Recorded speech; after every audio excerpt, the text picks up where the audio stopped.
Hello and welcome to our first port of call, the Orkney Islands and Kirkwall. It's very exciting. We've never been to this part of the world before, and we were really excited to get off and have a look at what Kirkwall had to offer. If you're new to our channel, we are Tom and Dom Travel, and we've got lots of cruise content available on our channel, so make sure you press that subscribe button and give this video a little like.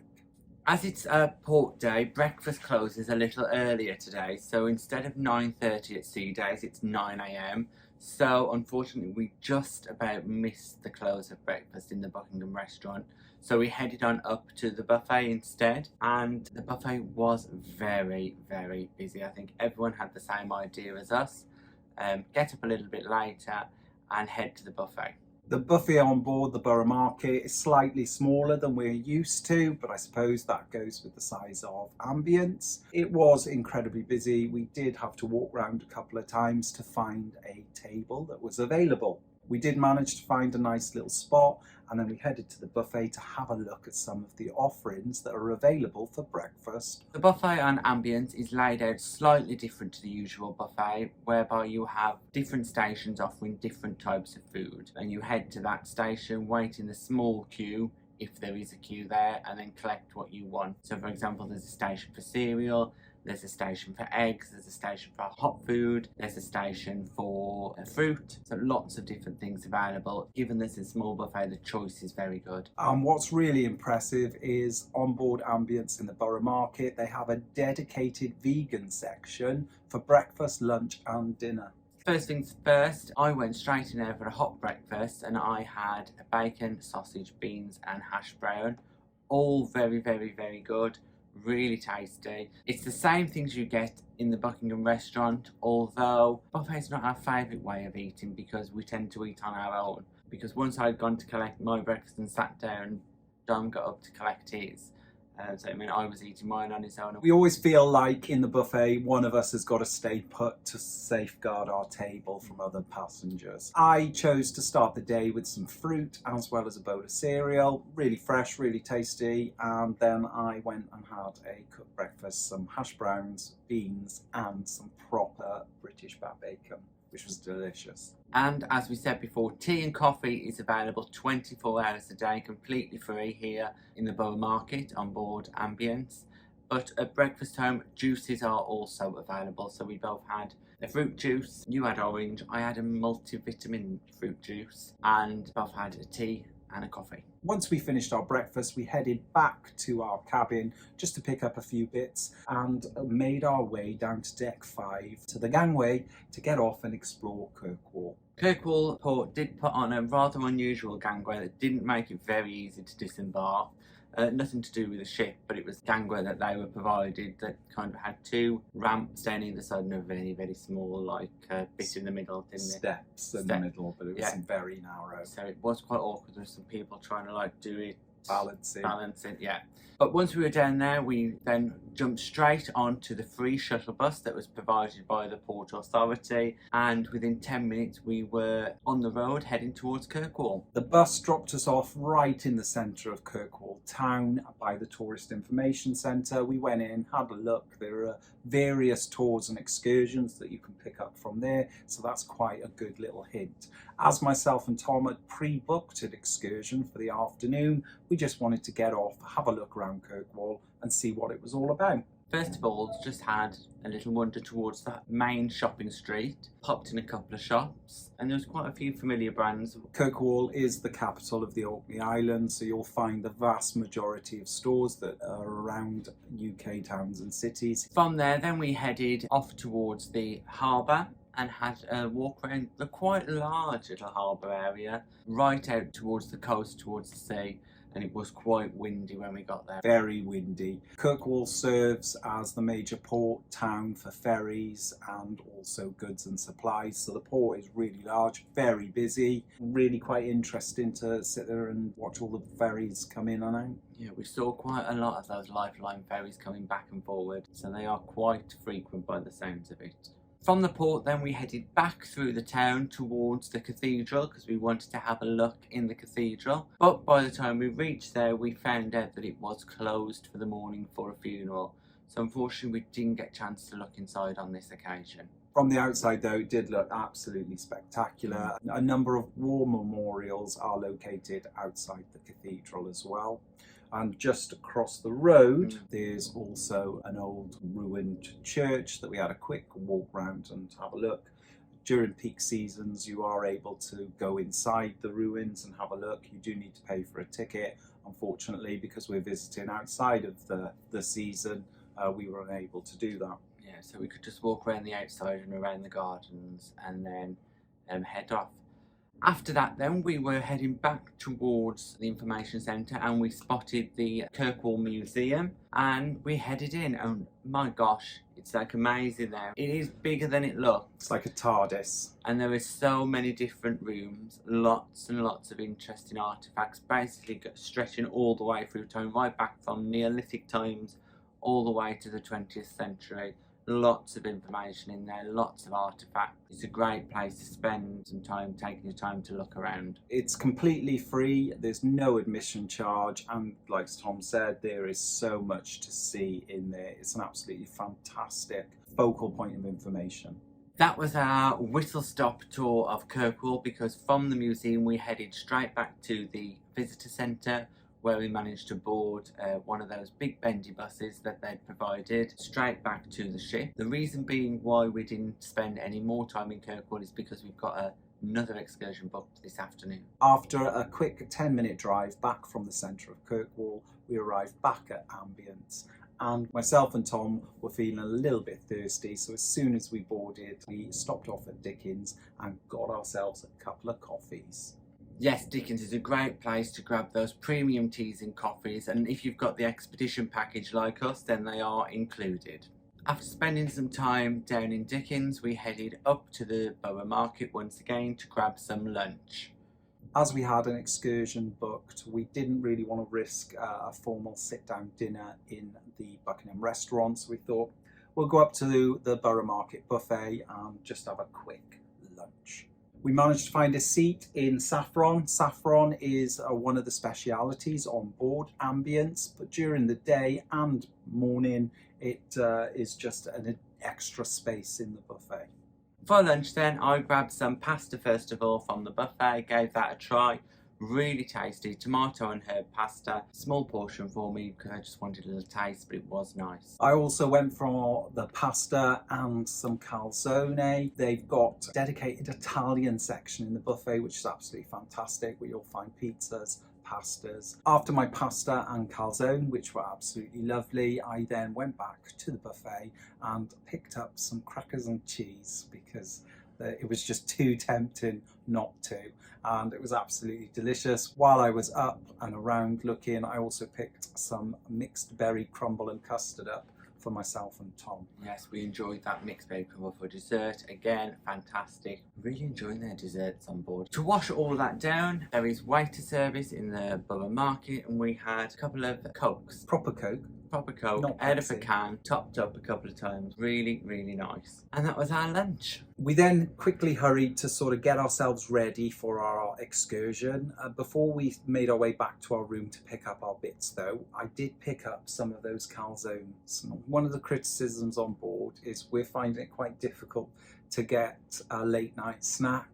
Obviously, after we've been out trying all of the different cocktails and entertainment, all for you, of course, it's a little bit tricky just to find something to eat that late at night. Room service is available. They had these little calzones, and I thought, oh, go on, I'll take some back to the room to try. We took a plate of those back to the room, picked up our bits, and headed back down to deck 5 and the gangway to get off for our organised excursion. Once again, really easy to get off the ship. Our guide met us in front of the bus, which was basically a 2-minute walk from the ship. We got on board, we waited for all the other passengers, probably about 15 minutes, didn't we, while they all arrived, and we were off. This excursion was pre-booked through Ambassador, and to be fair, the communication information's been absolutely fantastic. The tickets arrived in our cabin the night before, and all around the ship on the digital screens they've been posting information about what time to make your way down to the gangway and meet up.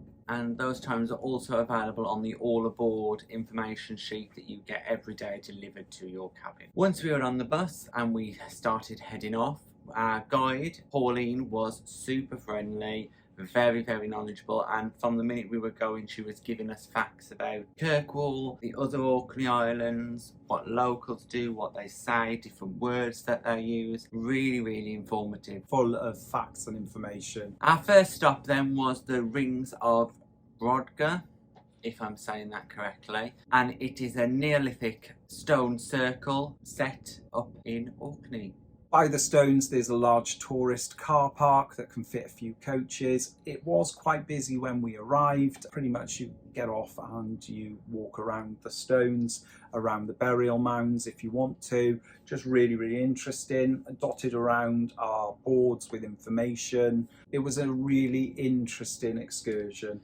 Obviously these stones have been put up and placed for a very, very long time. It's great to have a walk around. You can do a full lap. You can't actually touch the stones themselves though, which fair enough, similar setup to when we visited Stonehenge. But please bear in mind that there are no facilities or no accessibility areas to get to the stones. So if you do struggle with accessibility, bear that in mind. We only stayed at the stones for around about 30 minutes, and then we made our way back onto our coach for our next stop. It was only a relatively short drive to Skara Brae. Once again, the coach parked very, very close to Skara Brae Visitor Centre.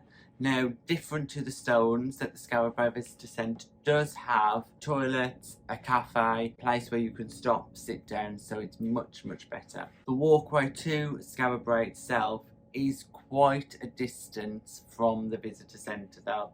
Even though it is flat, it is quite a distance, so bear that in mind. As you're walking, there's stones dotted along the path to take you back in time, because these houses at Skara Brae are 5,500 years old. And it is set right on the beach, so they're very, very cautious of erosion. But there has been a concrete wall set up to try and stop the erosion, and they're not sure whether any of the previous houses have been lost to the sea, so what's left is all that's there now. Fascinating way of living though. Skara Brae is something that we have never seen before, and it is like a little insight into what people's lives would have been like thousands of years ago up there on Orkney. Absolutely incredible. They have beds, they have dressing tables, the way they put the stones together to form the walls of these little houses. Absolutely incredible. They're all interconnected, all the houses are, through a main corridor, but everything is covered, so there would have been no open to the elements like we could see it today. And we were able to walk right around the different houses. They're all numbered, and as we walk around you could peer into them and have a look what they're like. There is one that has been covered back over, and a replica of that has been rebuilt at the visitor centre, because it used to be covered in glass, but condensation has built up and it was causing damage to the house itself. Each of the Skara Brae houses fulfilled a unique and different purpose, and it really did give us Hobbit vibes from the Lord of the Rings. Yeah. But they weren't hobbits. They weren't hobbits. Apparently they're only 2 inches shorter than average today. Yeah. It's really fascinating. Just because when you look at it, it does look like, were these people hobbits? And the reason the doors are so low is to keep the heat in. Keep the heat in. The conditions on the beachfront there are quite windy, but all of Orkney is windy, we were told by Pauline, our guide. From looking at the houses in Skara Brae, we then headed to the big manor house that was located right nearby. Skaill House, if I'm pronouncing that correctly. It's a really large manor house in the middle of pretty much nowhere, really. There is a farm located next door to it. Different sections of the house were added at different times or different periods in history, and it was just really fascinating to walk around and have a look at how the previous occupants lived. Some of the rooms were set up as exhibitions, and other rooms were set up as how they would have lived at the time. Once we'd finished exploring Skaill House, we then made our way back to the visitor centre, popped into the coffee shop, grabbed ourselves a couple of teas and a chocolate brownie, which was very, very nice. Sorry, Ambassador, but the brownie in the visitor centre beats your brownies. After our little pit stop in the visitor centre, we got back on the bus and headed straight back to Ambience. Once again, as we were on the way back, Pauline gave us lots more facts about the local area, the local wildlife, different reasons why Orkney is not so connected to Scotland perhaps, and why the people of Orkney don't feel they are as Scottish as other areas of Scotland. So that was fascinating. Really interesting. And we were back on Ambience before we knew it. It was pretty much time for sail away straight away. We were off ship for around about 4 hours in total, and we made it back on board around 6 o'clock.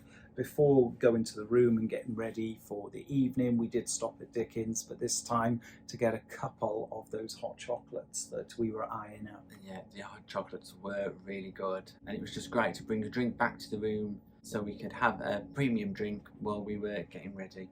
What is fantastic is we're on deck 6, midship, and centre court is literally a 3-minute walk that way. Yeah. It's absolutely fantastic. Yeah. In terms of location, we couldn't have picked it any better, I don't think. And Buckingham restaurant It's 1 floor up. It's 1 floor up that way, so it's Ideal. We're not far from anything, are we? After relaxing in the cabin for a little while, we watched sail away from our window, which was absolutely fantastic. We got ready and made our way up to the Buckingham restaurant for dinner. Tonight's dinner once again was fantastic.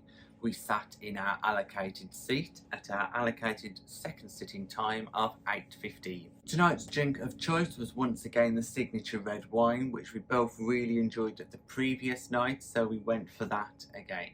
What's interesting to note is the signature wine does change depending on what they've got on board, and it does say that it's updated daily. Yeah. Again, it was absolutely beautiful glass of wine. Beautiful glass of wine. Turned into a bottle.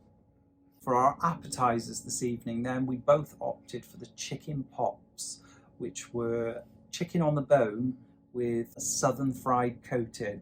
And to be honest, it was absolutely delicious. They came with a little bit of chilli sauce, and we both thoroughly enjoyed them. Yes, we had 2 each. There wasn't much left of them, was there? No. Then on to our soup selection, and we both opted to have the carrot and buttercream soup. Yeah. And it was absolutely fantastic. As we've said before, the soups on board Ambience have been fantastic so far. Everyone I've really enjoyed. It was beautiful, full of flavour, really, really enjoyed it. I then chose to skip the salad section, but you did want a salad, so you had... Got to get your vitamins. Yeah, go on then. I opted for the corn salad, so pretty much just your standard salad with sweet corn and vinaigrette, and it was lovely. Then for main, I had chicken tikka masala. Beautiful pieces of chicken in that tikka masala sauce. Very, very nice. With rice, a poppadom and mango chutney on the side. All very, very tasty. It looked absolutely amazing. It was. For my main, I opted to have the honey glazed roast gammon, and it was lovely, just a little bit different. So there was gravy, chips and a fried egg and broccoli. Yeah, it was just a little bit different. I would never choose to eat a fried egg with gravy. Gammon tends not to have gravy on a gammon. It was tasty, you said. Yeah, no, I thoroughly enjoyed it. I obviously kept the egg and the gravy separate. Then on to dessert. Now, this is how I could compare my brownie that I mentioned earlier, that I had the chocolate brownie. As I said earlier, it was nice, but not as good as the one I had in the visitor centre in Skara, Brae. And I opted for the copper sundae, which was rum and raisin ice cream. And that was strong Oh, stuff. it was strong. You could definitely taste the rum in it. It also had mint ice cream and chocolate sauce and a little strawberry on top, and it was delicious. I couldn't eat it all because it was too sweet, but it was very, very nice. Once again, we were offered tea and coffee. We didn't accept because we wanted to get through to the theatre. What happens then, we found, is that we are finishing dinner quite late, and it does mean that we miss some of the entertainment that we'd like to go to. Ideally, we'd like to go to the quizzes in Purple Turtle, but we always tend to miss them by about 10 minutes. We just can't get there with the times that dinner are. Ambassador do say you should leave around about an hour and a half for dinner in the main dining room, and it is pretty much working out exactly like that. Yeah. 5 courses, the food's good, you don't feel rushed at all, it's just a really, really nice atmosphere. We do feel as if we're missing out some of the entertainment. So we're going to mix it up tomorrow, and we're going to try something a little bit different, and hopefully it'll work. We shall see. So once we popped through the Purple Turtle, had a little look at what was going on. Another game show going on, this time where you hit a buzzer and the room was split into 2 teams. Looked really, really fun. Everyone seemed to be enjoying, so it's definitely worth going to the Purple Turtle, because all the game shows we've seen, everyone seems to be very, very keen to take part. And it's quite often hosted by George, the cruise director. Once we had finished having a quick walk through the Purple Turtle, we did pop outside once again to have a little look what was going on. Nice views out there, beautiful to have a bit of fresh air, but cold. It was a little bit cold. The wind had got up on it, so we didn't hang about for long. We then made our way straight into the Palladium Theatre for tonight's production show of Festivals. Really, really interesting, because as you were walking into the theatre, it did feel like you were walking into a festival. They had all tents set up everywhere and different lights around the room. Really, really good theming. You already felt immersed into the production. It does help, as we've previously mentioned, that the main stage is like a horseshoe, so you're all sat around it. So as you're walking in and you can see all these tents in different locations, it's really quite an interesting setup.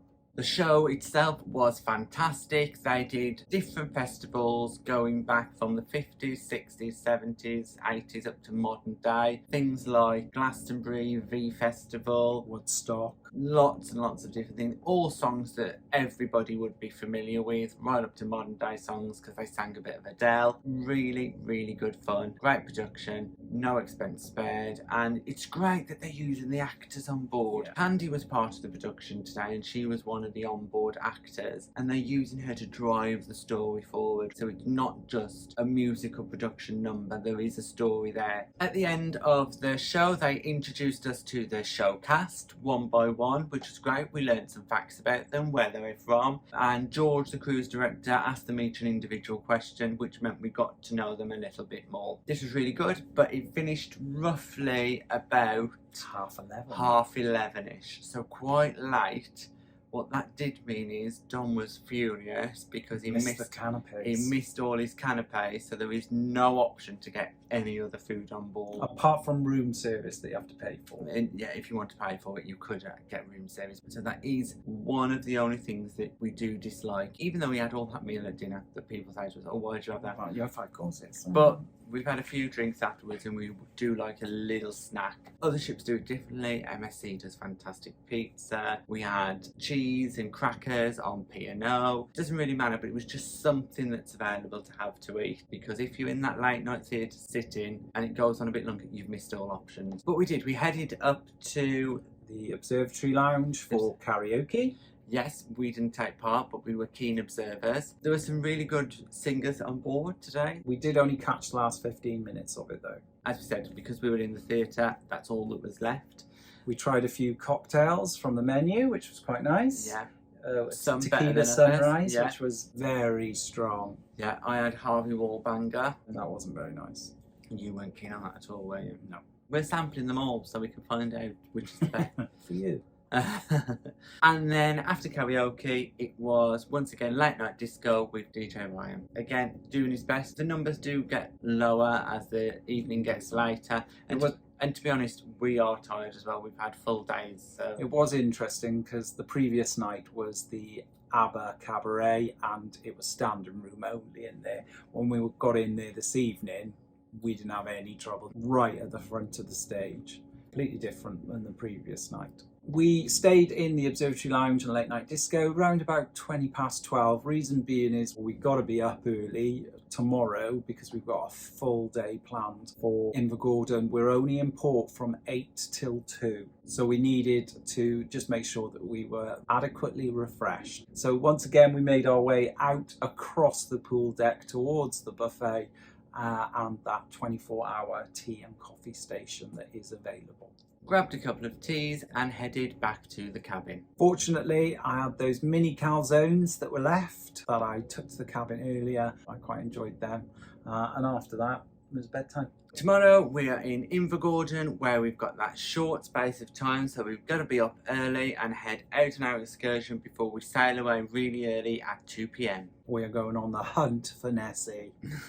So join us next time to see if we can spot her. Thanks for watching our day on board Ambassador Ambience in the Orkney Islands. If you've got any comments or questions, just pop them in the box below and we'll get back to you. And please don't forget to like and subscribe. And don't forget to hit that bell button so you never miss a video from us. Thanks for watching. Bye! Thanks for watching. We've got lots more content available on our YouTube channel, so press that subscribe button. If you're interested in receiving daily updates, we're available on most social media platforms. Just search for Tom and Dom Travel.